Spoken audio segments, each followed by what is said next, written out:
You might be getting enough sleep and still feel exhausted.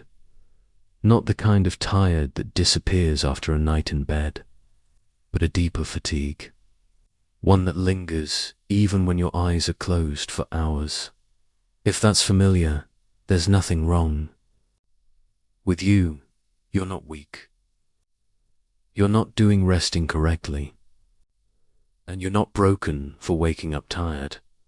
What you're experiencing is something many people don't have language for, because sleep and mental rest are not the same thing. Sleep helps the body recover. Mental rest helps the mind feel safe.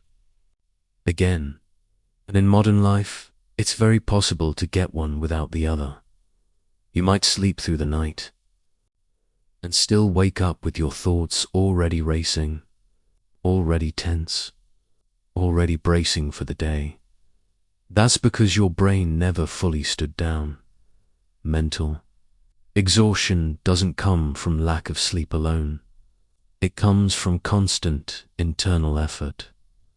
The effort of monitoring yourself, of staying productive, of managing expectations, of holding things together quietly. Even when you're lying in bed, your mind may still be working, replaying conversations, anticipating tomorrow, judging today. That's not rest. That's continued alertness. And when that alertness goes on for weeks or months, sleep becomes less restorative. You wake up not because you didn't sleep, but because your nervous system never felt fully off duty. Mental rest happens when your mind is no longer required to perform, when it's not solving, not preparing, not proving anything. It's the absence of demand, and many people rarely experience that. You may notice this in small moments. Times when you feel briefly lighter, less tense. Maybe when you're absorbed in something simple, or when no one needs anything from you, or when you stop evaluating yourself for a moment. That's mental rest beginning, not dramatic, not obvious, just quiet. Burnout blurs the line between rest and collapse. You rest only when you're completely depleted, and even then, your mind doesn't trust the pause. It stays half alert, just in case. That's why rest can feel unsatisfying. Why days off don't fully restore you. Why you feel guilty for resting at all.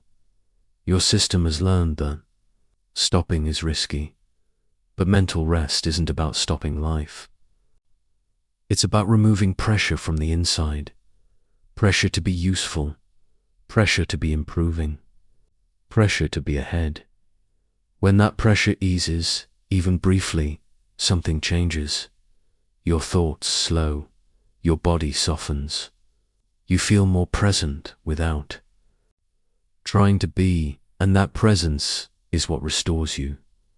Mental rest doesn't require sleep, and sleep alone doesn't guarantee mental rest. One calms the body, the other reassures the mind.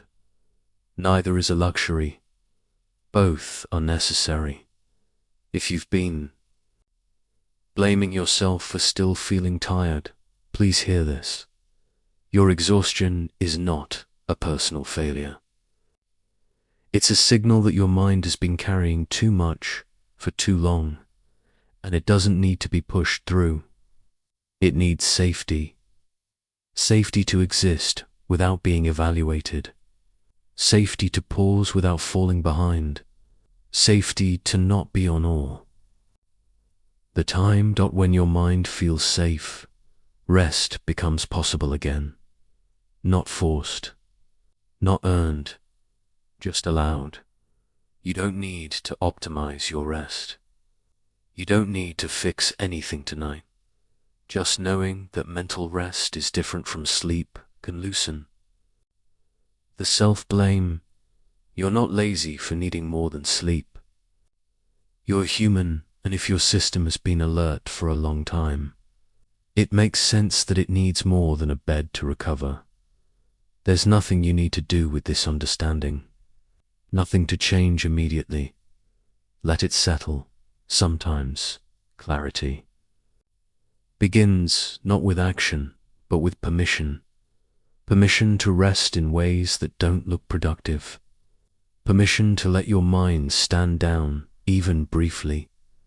You can let this moment be enough. No pressure to recover quickly. No pressure to feel better. Right away, just space. And in that space, your mind can begin to rest again. Quietly, gradually, at its own pace, no rush.